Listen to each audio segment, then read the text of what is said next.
Good day mga paps! Welcome ulit sa aking channel. It's PH Motors Radio. Bakit nag-iba yung bakit nag-iba yung accent ko? So today mga paps, tuturo ko lang sa inyo kung paano i-mount ito yung camera na ginagamit ko sa mga motovlog ko. So ituturo ko sa inyo ngayon kung paano ito i-chin mount dito sa bagong helmet na nabili ko. Ayan. So dun dun dun dun dun dun dun, yun ang sound effect. Nabili ko lang ito sa mga tabi-tabi na mga nagtitinda ng helmet doon sa downtown for 2,000. I'm not really sure if I'm buying it at the right price o yung price na sulit. Anyway, ngayon ituturo ko sa inyo kung paano i-chin mount itong SJ-Cam 4000 Air camera ko dito na hindi gumagamit ng any adhesive or yung mga 3Ms. So forget about all the 3Ms, all the double-sided tape, hindi tayo gagamit nun. So basically, ang gagamitin lang natin is yung mga strap kasi may napansin ako ng mga strap that comes with this camera sa box. So parang unboxing na din to, no? So bubuksan.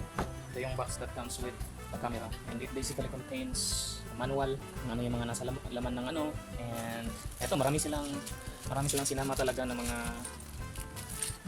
anong tawag dito, yung mga mounting or yung mga mount. So ito yung sinasabi ko ng mga strap. Ito lang yung gagamitin natin. Hindi tayo gagamit na itong mga curve mount or ano. Ang gagamitin lang natin is yung J na mount. Saan ba yan? So hahanapin natin yan later on. At ano to? Isang mount pa din. And the camera also comes with an SJ-Cam sticker. So sa mga nagtatanong kung magkano ang bili ko sa camera na ito, this is just 2,400 no, sa Shopee. Yan. So stickers hindi ko naman nagagamit. No? Ewan ko kung ididikit ko pa dito ito kasi bago pa tong helmet ko. Gusto ko virgin lang siya. Gusto ko remains untouched. Mga kailangan nila natin ito dito. So ito yung sinasabi ko na strap that comes with the camera. Yun yung aso namin dito.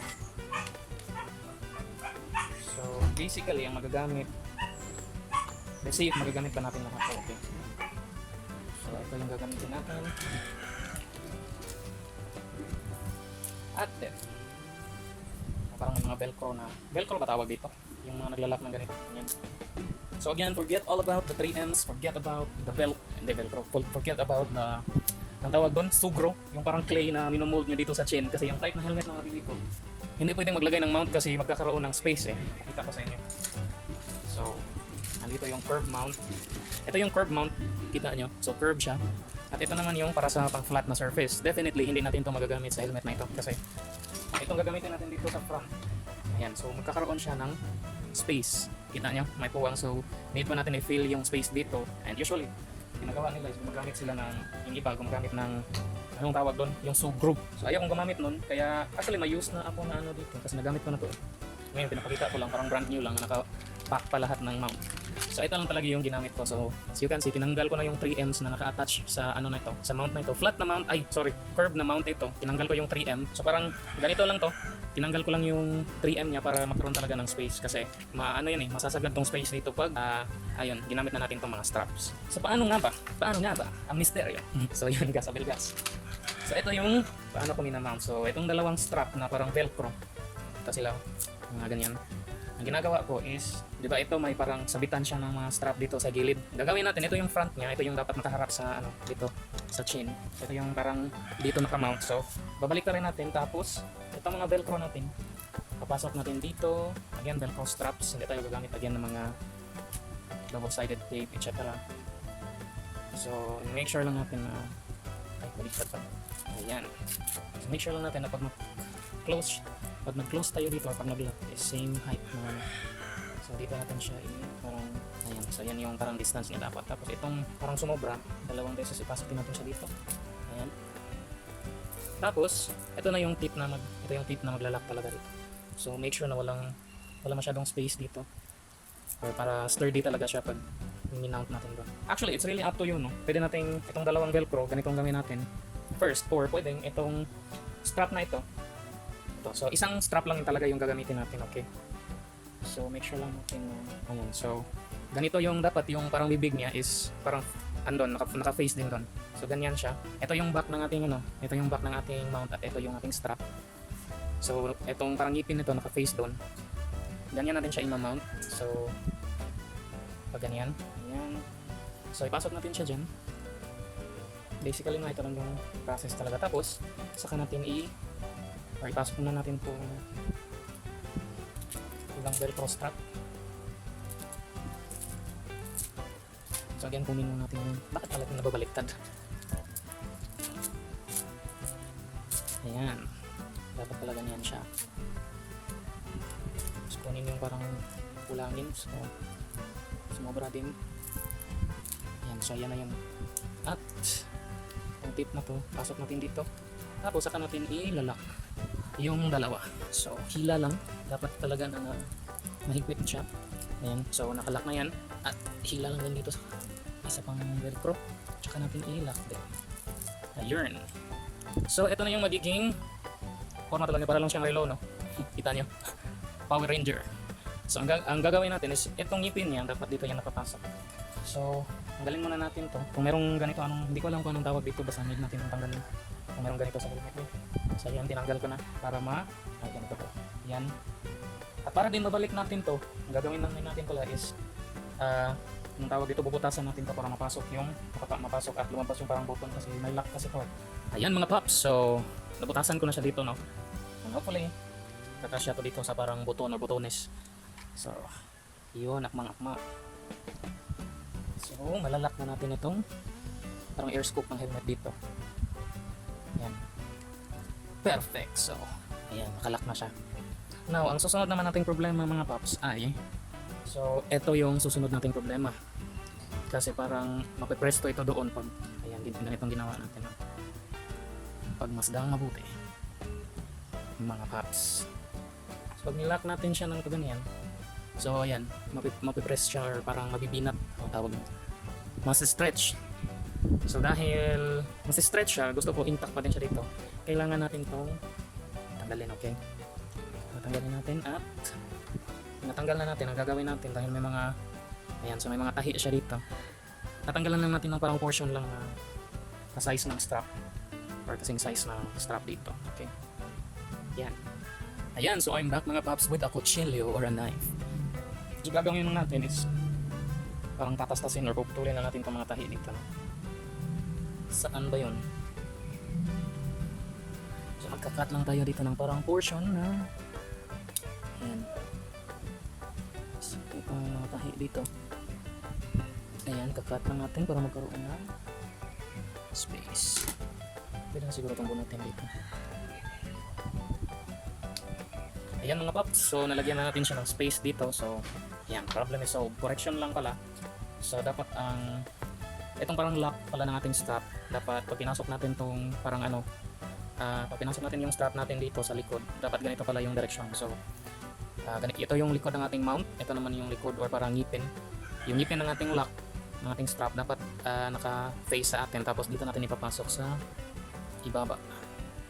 Ayan, so sa ibabang bahagi natin siya papasok. Ayan, so ganyan pala siya dapat. At yung butas, dito natin, basta yung butas is parang ilang inches ba to? 1, 2, parang mga approximately mga 4 or 3 inches from itong sa lock ng ating strap. So ayan, i-lock lang din natin ulit to. Ayan, and yan, and we're good to go. Teka, higpitan lang natin para make sure na hindi ito. Ayan, so mahigpit na yung tapit niya. Ayan, so ganito na yung dapat forma niya. Hindi pala parang relo. Kasi itong mount niya malapit lang sa lock, kasi itong lock dapat nasa ibabang bahagi ng helmet. So pag ganito yung parang magiging forma niya. So pag ganyan, alrighty, ilahin natin ito, tapos yung butones dito. Ayan, so kumalakmat siya. Pwede na natin i-lock or ilagay itong air scoop ng helmet ulit. Ayan, nang walang problema. So ayan, na-lock ulit siya.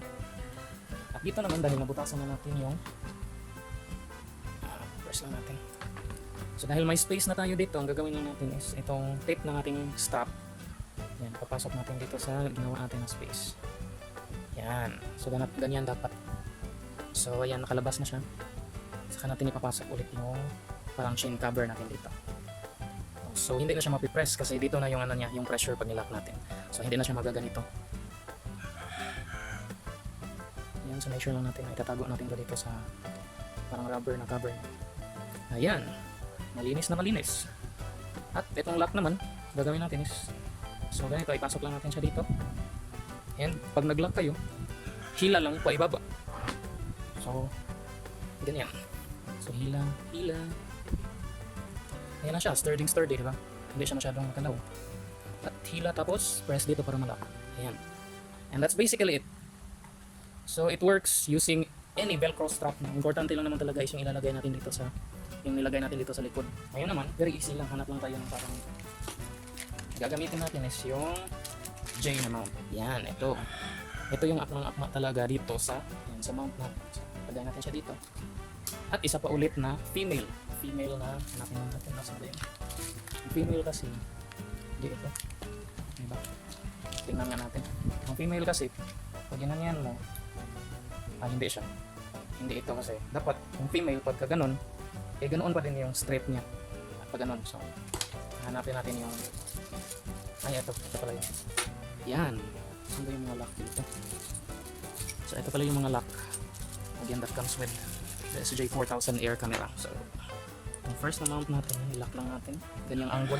So, ang ginagawa ko is dahil naka-J siya, parang dinudugtong ko na lang yung female na arm or female na mount dun sa J na shape niya para to give room kasi dapat naka-facing, pag ganyan yung helmet mo, naka-facing doon yung sa ganung parang angle yung camera natin. Or parang nakatihaya ba. Yan. At ito na yung SJ Cam 400 air camera natin. Yan. Tan-tadadan. Ganun lang basically yung pag-mount without using the mga strap or mga double-sided tape, etc. So, yep.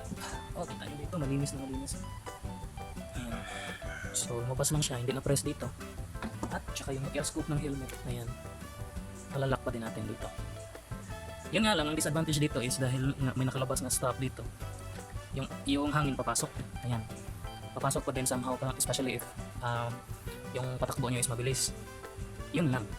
Pero ito lang naman yung mic na gamit ko pag nagmo-motovlog ako eh sinisiksik ko lang doon sa dito sa cheek pad dito sa gilid. So I mean dito sa loob pala dito sa gilid. So hindi masyadong pumapasok yung hangin pero dinig pa din. Pero ang importante lang naman is audible pa din yung boses ko pag nagmo-motovlog. So at least ngayon may idea na kayo. If you want to also explore the world of motovlogging, then you know how to mount your helmet using just the straps that comes with the SJ Cam 400 air camera. And that's basically it mga paps. Sa susunod ng mga videos ko, mostly mga motovlogs lang muna. Again, gala-gala muna ako kasi holidays are coming and iniipunan ko pa yung mga pangbili ng mga parts ng motor for my next big time tutorials. Okay? So, at huwag kayong mag-hesitate na mag-ask ng question pala doon sa mga comments kasi part ng mga motovlogs na i-upload ko is magkakaroon ako ng Q&A or if you want shout out or pati advice sa problema nyo sa bahay, isama nyo na. Sige. So yun lang mga paps. Ride safe ha and peace!